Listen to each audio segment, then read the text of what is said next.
Good afternoon. This is Charles Scott, and this is Charles Scott Jr. How you guys doing this week? And here we are again on another week, and the program is called Can We Talk? Youth and Adults on the Move. Yes. Every week we come to you with informative information, and it seems like I was just telling my son, the days just fly by. Yes, right. We were just here last week. And we want to remind you guys, we have a weekly show with this. So, we record on Mondays, but you can watch it on our Facebook or our YouTube and also on the Soundview Communications. Exactly. And it seems as though, like I said, time just flies by. There's so many things that are going on. There's so many things that, we try to talk to you about. And in the event that you have questions out there, or if we don't answer all of your questions, you see the phone number at the bottom of the screen. You can give us a call during the week. You can talk to us, because everybody's got a concern that may be different from the other person. There's nothing worse than to be taking information from somebody and their situation is totally different from your situation. How many times do we get that? Oh, all the time. Usually somebody says, my friend says this, my friend says that. Well, is your friend a professional? Are they licensed? Are they, educated to talk about that subject? There's nothing worse than taking an information from a friend who got it from a friend who got it from another friend. And the information that they got, let's say, 5 years ago. Oh, yes. Oh, when I bought a house, we hear that a lot. Oh, it's a whole new world out there. Whole different world for just about everything that you do. So you always want to try and get up-to-date information. Most professionals have to take what they call continuing education.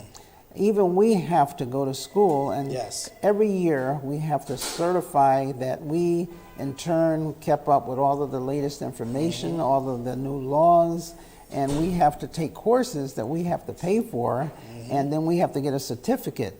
And in order to renew our license, we have to send that certificate along with our information to get our license. So in other words, even we have to constantly keep up with information and update our information to renew our license. Exactly. So information that we learned, 2 years ago? Yes, see, the real estate market is constantly changing. And for us to continue to be real estate professionals, we have to take education just to learn, the latest laws, latest tax laws, and what has changed, especially in Connecticut. Exactly. Even then, a lot of the properties that are out there may be in a flood area. And just because the flood area was that way last year doesn't mean that it's a flood area this year. So things change. Many of you out there, maybe you already have a home, and maybe you have flood insurance on your house. And maybe it's grandfathered in that you pay a certain rate, because some of the insurance companies, if you pay a certain rate for flood insurance, they will keep you at that rate for a certain amount of years, and then they will up the rate gradually. However, here's the catch. If you sell that house, the new owner doesn't get the gradual increase, he gets all of the increase. Yes. So what happens is that, and even worse than that, we get people that say, oh, I don't need flood insurance on my house. That's because, number one, maybe the house is paid for. That's true. And you elect not to have it. Or number two, the flood insurance map was different from when you bought the house. Yes. People don't realize with every property that, you may send us, a lot of people have Zillow now, Redfin. We check everything about the property. We want to make sure if it's in a flood zone or not, because sometimes, as we've seen, flood zones and flood insurance can actually make or break a deal. And just to give you an explanation of what we're talking about, because sometimes people say, well, what's a flood zone? What's that mean? What's all of that mean? What's that got to do with me buying a house? Right. If you buy a house and the house is near the water, or there's a chance of that house flooding, the insurance company has what they call flood insurance. But the bank that you're borrowing the money from, they require that you purchase that flood insurance. Now, that's not the regular insurance that you normally buy. When you buy a house, you get what they call fire insurance. In case the house catches on fire, then the house is covered. This is an additional policy that you have to buy. Yes. And that policy is sometimes much more than just the regular fire insurance. So what happens is that you go into a house, you're buying the house, and you figure your mortgage payment is $1,500 a month. So you got it all figured out. Now all of a sudden, the last minute, you find there's an extra $300 a month because you have to buy this flood insurance. So now your mortgage payment just jumped from $1,500 a month to $1,800 a month. Now you may not even qualify for that house. And also tell them if let's say you're not going conventional, you're going to FHA, you have to buy the federal government's insurance. That's going to be even more. Right, from FEMA. From FEMA, yes. So that's a special insurance that you are required to buy, and they won't let you go and shop around Nope.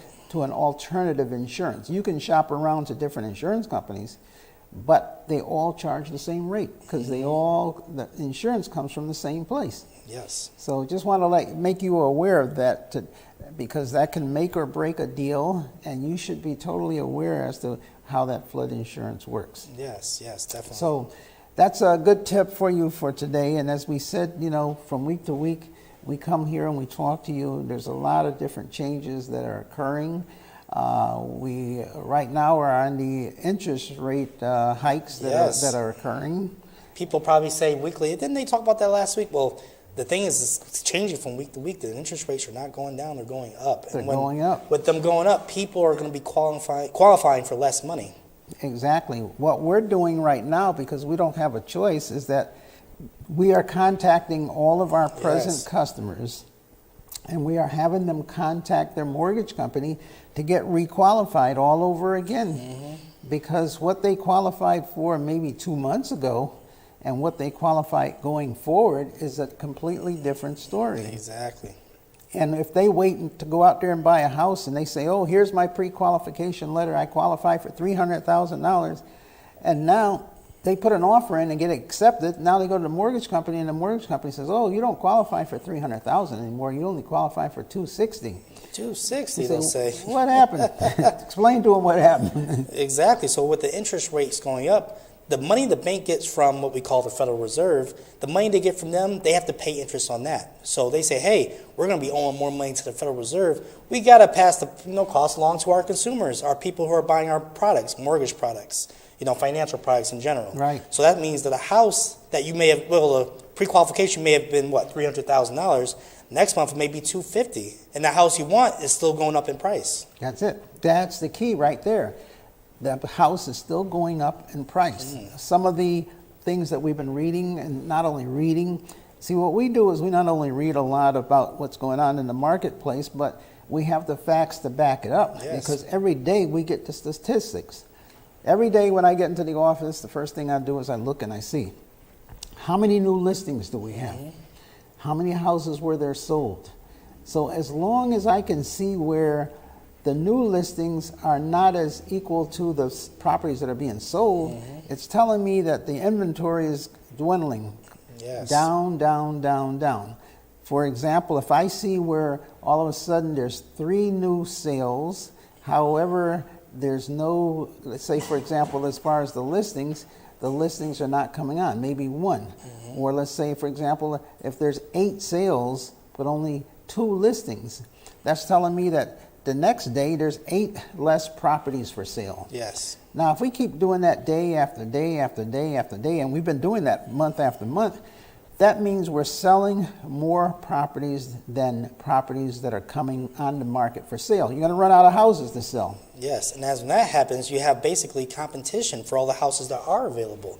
With such a low inventory, doesn't mean the buyers are reducing. We're actually getting more buyers flooding the market, because with the interest rates going up, they're being forced to get into the market because they want to lock in a good interest rate. It's like they say the perfect storm. Oh yes. So the interest rates go up, and that hurts the buying power of those people just getting started out.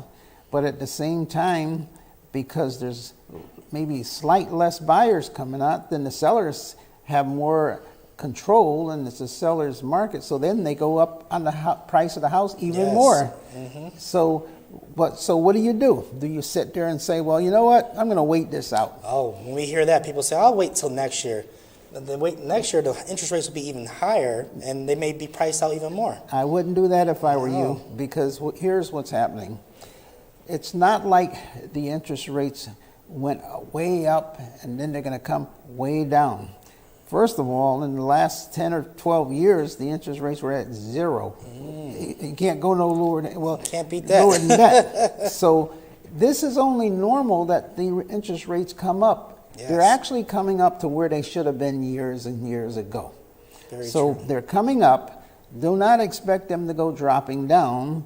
And so therefore, what's happening is they're going higher and higher and higher. Now, there will be a limit as to how high they will go, but you got to realize, just going back about maybe 3 months ago, it was at 3%. Yes. Now it's around 5.5%. Nearly double, So almost. that's double. And it's going to go up this month, May. It's going to go up June, and it may go up in July.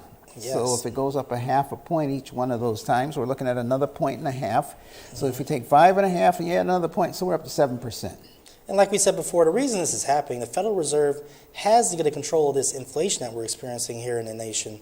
And what they're doing is basically increasing the interest rate, which actually cools the market down. If you want to use an example, something like a thermostat. So if someone puts the temperature, let's say, higher, which is, say, the interest rate, Right. what that does is make the temperature go up in the room higher. But it's not instant. The fans come on, the heat comes in. And let's say the fans, and basically, we'll use an example of the buyers come in. They're coming in, and they're basically saying, I have to buy right now. Interest rates are going up, which means my mortgage is going to go up. And then, cause like you said, a perfect storm. You know, we like to, on this program, put it out there where you can understand what's really going Yes, on. definitely. I'll give you a good example. And you must have your head in a hole if you haven't heard recently about what's going on with the baby formula. Oh, yes. You see that on the news constantly. All you see on TV is baby formula. They can't find any baby formula. They shows the pictures of the shelves, bare shelves, empty shelves. They're locking them up. They're locking them up. And, they were always locking them up, but now they really lock Now them they really, there's somebody standing in front of the case now. They got a guard in front of the case. Yeah, unfortunate. You can't even buy baby formula right now because it's so scarce. So it's a low inventory. You know, they're saying, number one, I guess there was a big recall at one point in time, but then the manufacturers that manufacture it, all these things need ingredients. Yes. And so when you go out to get the baby formula, and you got, what is it? The Enfamil and the cans, the and powder. cans, the powder, and already that stuff is expensive. Already, I didn't yes. realize, like a little can of baby formula is like $10, $15, and Very powder expensive. up to $25. I'm like, wow, that's a lot of money. Definitely. So what's happening is that as the supply gets lower and lower and lower, then that creates even market where people even charge even more for the same thing. Now, they just don't go out, like my son said, and stock up the what do you call it? shelves. The tractor trailer and Tractor come trailer, back yes. and deliver it all over again, and now you have more because they have none to put on the tractor trailer. Exactly. It always amazes me when I go into a place like maybe Walmart, and I see hundreds of buyers, and they're all lined up at the cash register, and all of these shopping carts are full of this and that and this. I said, wow, it must be like they must have, and they do. I understand Walmart has the largest computer system in the world. Oh, yes. And these computers every day have to figure out how to restock everything in that store. So if you leave out of there with 200 bars of soap on that tractor trailer, the next day here comes another 200. And if they've got 50,000 items, they're constantly restocking and putting new things on Yes. there. But those things have to be, a lot of them are made in foreign countries. Well, unfortunately, we can't make houses in foreign countries That's not yet. and ship them across and just plant them on Made in China. and plant them. Exactly. So, that's changing. Definitely. Speaking of changing, there is a new drive on to make tiny houses. Yes, we're seeing that a lot in the news. Tell them a little about the tiny Yeah, houses. we're seeing a lot on the tiny houses. Then they changed the law also where homeowners who own a plot of land, your house in the front, in your backyard, you can designate a small part to be made for a tiny home. Yes, based upon the zoning in your area. And what happens is that it's called like accessory homes. Yes, that's the term. So if you've got let's say a relative and, maybe single, they don't need a lot of bedrooms or whatnot and everything, you have a lot of land around your present house, then you can take a little piece of land in the back of your house or in the side of your house, and you can build an accessory home. Yes. So inside that little tiny home, you have your bedroom, your living room, and you Quite have impressive. your bathroom. Look on YouTube. You look on YouTube at these little tiny homes. They have an upstairs, a downstairs, Yeah. kitchen, bathroom. Yeah, some have upstairs and downstairs, some of 2 them I've levels. seen. Yeah. quite attractive little tiny houses. Right? You put grandma back there, grandpa, he lives on the land with you. Or a son or a Or a daughter. son or a daughter, get out. Don't talk about the grandparents. Right? They'll say, well, you're giving them ideas. Giving them ideas. You know? Definitely, definitely. But a lot of parents want to get rid of the son and the daughter in the first place, so they say, "Hey, we'll put you on in the tiny house in the back out there." Definitely. You know, the whole thing is that you just can't go selling it on the open market to complete yes. strangers, or go and get rental income from it. You got to agree to use it as an accessory house. Yes. So there's a lot of changes that are occurring where people are trying to accommodate homes and affordable living. Yes, because what are we seeing now? We're seeing a lot of warehouses being repurposed for condos, Exactly. apartments, and that's not going to stop. You're going to start seeing those, every city, let's say Connecticut has a big factory that no one's touched in years. You're going to start seeing developers looking at those and saying, that's an attractive, location right near downtown. We could turn that into condos. Turn it into a condo. So that if you're out there and you are, on the fence about whether or not you should buy a home, remember what we said. The interest rates are going to continue to go up. Yes. So should you buy a house? And my thing is investigate it fully, look at your income, get pre-qualified, and then look at what your options are. How much rent are you paying? Are you paying a very high rent right now? How much more rent are you going to be paying? Yes. Remember, if you buy that house, and even though that house may cost you more than what you want to pay for it, the value later on down the road is going to be a lot more. I ran into a lady today. As a matter of fact, I was getting at the auto parts store, and I was buying something for my car, and I didn't really recognize her because I sold her a house about 10 years ago. And she came up and tapped me, and she says, I'm glad I took your advice. Remember what you said? It came true. She says, when I bought that house, you told me it was going to be worth a lot of money afterwards. And I said, really? And this happened just today. Wow. And she said, I just had it appraised, and it appraised for $380,000. There you go. And she was all beaming and everything, and she paid $100 and some thousand for that house. She just had it appraised for $380,000. And look at that situation there, and look at a lot of the situations. And now, at that time, yes, when people were buying homes, they thought they were paying a lot for the homes. Yes, I was going to say that. 10 years ago, you said? So think about it. 10 years ago, we were just fresh out of one of the worst recessions ever. Worst recessions ever. 2008, 2009. Interest rates, and people were saying, this house costs this much? Oh, man, I'm overpaying. Little do they know, a decade later, that's a bargain. I wish I had a time machine right now. I'll go buy them all. I wish I had bought more. Most definitely. But you look at a situation like that. Now, even then, like I always kid everybody, and I say, when I got into real estate, interest rates were 16%. 16%, that's when I started out. And then interest rates stayed high, and they stayed high throughout the years. 2008, that's when we had the big crash, yes, remember? And the interest rates soared high. And now what happened is that 2008, back and then, a lot of people got in trouble because that was more, and people say, well, look what happened in 2008. That's going to happen all over again. This is totally different from 2008. Remember, one of the biggest problems in 2008 was subprime mortgages. Yes. Now, what's that? That meant the interest rate started low, and then it shot up with the same person who was living in that house paying a mortgage. So the interest rate might have been, let's say, 3%. But now that's not a fixed mortgage. That means the rate can go up and down and up and down. Adjustable. But it kept going up, up, up, up, up, up, up. So now they bought a house for maybe $1,200 a month back then. Yep. Next thing you know, it went up 2%, then another 2%. So now that $1,200 mortgage went all the way up to $2,000 a month. $2,000. And if someone's on a fixed income, or let's say most people in their job aren't getting a promotion every month. That's right. So they have a fixed budget, and as the mortgage keeps increasing, it starts eating at their other bills. And some people may say at some point, I give up on the house. I go through, what do we see after that? The short sales started beginning. And short sales where people were actually being foreclosed on and selling the houses for less than what they owed on them. Yes. So what happens today, though, here's the difference today. Totally different today. Mortgages are fixed. Majority of all mortgages are. That means you end up with, at the end of the 30 years, what you started out with the first year. Yes. So if the mortgage payment is $1,600 a month, The interest rates, like now, interest rates are going up. It does not affect your mortgage at all. Your mortgage payment stays the same.